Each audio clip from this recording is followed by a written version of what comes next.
안녕하십니까, 문틀란TV입니다. 지지도 하락에 내몰린 문재인 정권이 국민 상대로 통계 발표를 갖고 국민 분석임을 한 정황이 드러나 국민 불신과 대망신을 자초했습니다.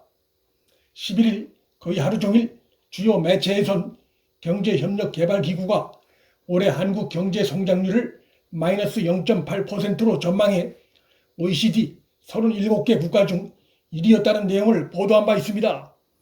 대통령 문재인도 같은 날 한국이 OECD 37개국 중 올해 경제 성장률 1위로 예상될 만큼 가장 선방하는 나라로 평가받고 있다고 고무된 듯이 국무회의에서 발언했습니다. 그러나 이날 문재인의 발언에는 한국 경제 성장률이 내년 OECD 37개 국가 중 34위로 전망될 것이란 내용은 빠져 있었습니다. 정권에 유리한 내용만 국민에 알리는 것은 속보이는 태도입니다. 문재인의 발언 중 더 심각한 것은 OECD의 전망을 확장 재정에 의한 신속한 경기 대책과 한국판 뉴딜의 강력한 추진에 의한 것이냐 주장하고 있다는 점입니다. 확장 재정이야 코로나 사태를 맞아 세계 거의 모든 나라가 시행한 것이니까 그렇다 치고 지난 7월 14일에 발표해 아직 제대로 시행조차 되지 않은 상태인 한국판 뉴딜 추진 덕에 올해 한국 경제가 선방했다는 발언은 정권의 정책 홍보를 위해 사실을 호도하는 것에 가깝습니다.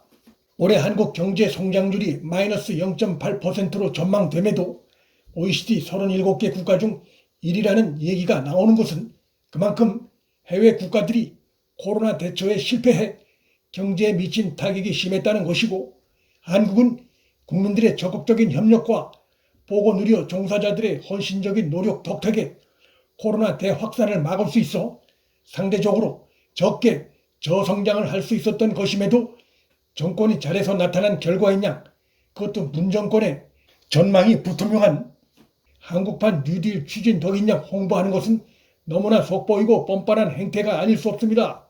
문재인은 지난 10일 과열 현상을 빚던 주택시장이 안정화되고 집값 상승세가 진정되는 양상을 보이기 시작했다라고 주장했습니다. 문재인의 이 발언을 가만히 뜯어보면 서민들 주거 환경과 직결된 전월세 시장 동향은 빠져 있다는 것을 알 수 있습니다. 서울, 수도권, 경기, 세종 등 주요 지역의 전세값 증가율이 7월 말에 비해 임대차법 시행 후인 8월 초 더 높게 나타난 것이 확인되고 있지만 문재인의 발언에는 이 부분이 빠져 있습니다. 문재인이 정권에 유리하다 싶은 통계만 끌어다 발표한 것이 또 드러난 것입니다. 그런데 집값이 안정됐다는 문재인의 발언도 좀 더 구체적으로 뜯어보면 그나마도 사실과 다르다는 것이 발견됩니다. 세종시, 공주시, 구리시, 부산 해운대 등의 경우 전국 평균 아파트 매매가 상승률을 훨씬 뛰어넘는 것으로 나타났고, 지난달 서울 아파트 중위 매매가의 경우 문재인 정부 출범 후 무려 59%가 뛴 최고치를 기록했지만 문재인의 발언에는 이런 심각한 상황에 대한 언급이 없습니다.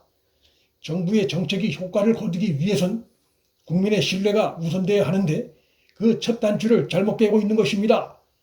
올해 경제 성장률 전망은 코로나 선방에 힘입은 상대적 전망치라고 솔직히 밝히고, 또 부동산 급등세는 긴장을 멈출 수 없는 상황이며 서민들 주거 환경과 직결된 전월세 시장은 여전히 불안한 상황이라고 현실을 솔직하게 얘기해야 국민과 시장이 정부 발표와 정책을 신뢰할 수 있을 텐데, 대통령 입에서 나오는 내용부터가 정권에 불리하다 싶은 내용은 다 빠져 있고 유리하다 싶은 내용만 따로 골라서 얘기하는 상황에서 정부 정책이 효과를 거둘 수 없어 국민과 시장의 불신은 더욱 깊어질 수밖에 없습니다.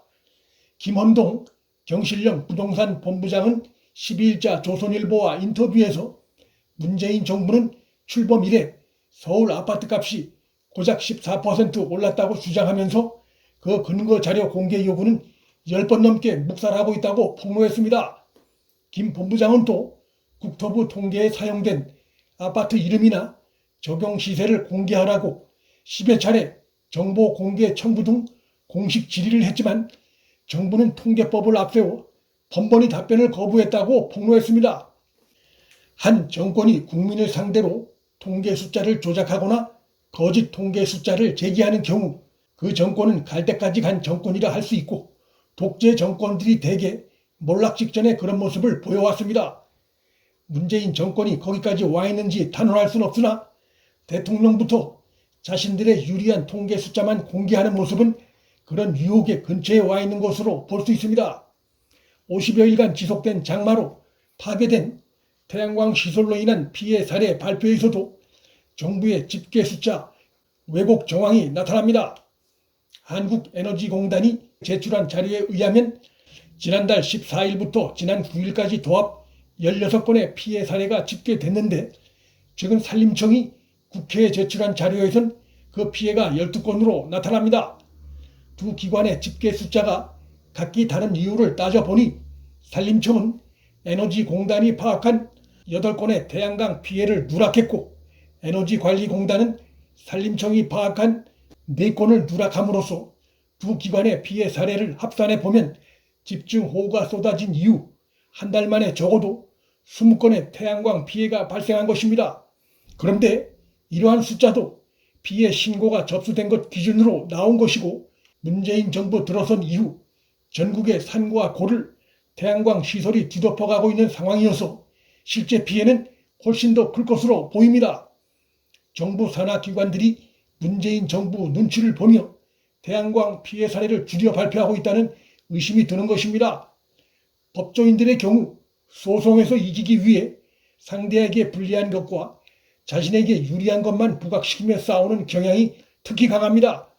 변호사 출신인 문재인에게서도 그런 경향이 나타납니다. 그런 경향이 잘못 확대되다 보면 온 국민보다는 자신의 지지층, 나라의 미래보다는 자신의 임기 내 국정에 치중할 위험성이 있고, 그렇게 되면 나라는 자칫 골병이 들 수 있습니다. 12일 발표된 데일리안 RN서치 여론조사에서 문재인의 국정 지지율이 결국 취임 후 처음으로 40%대 붕괴를 맞은 것으로 나타났습니다. 문재인의 국정 긍정평가는 38.7%에 불과했습니다.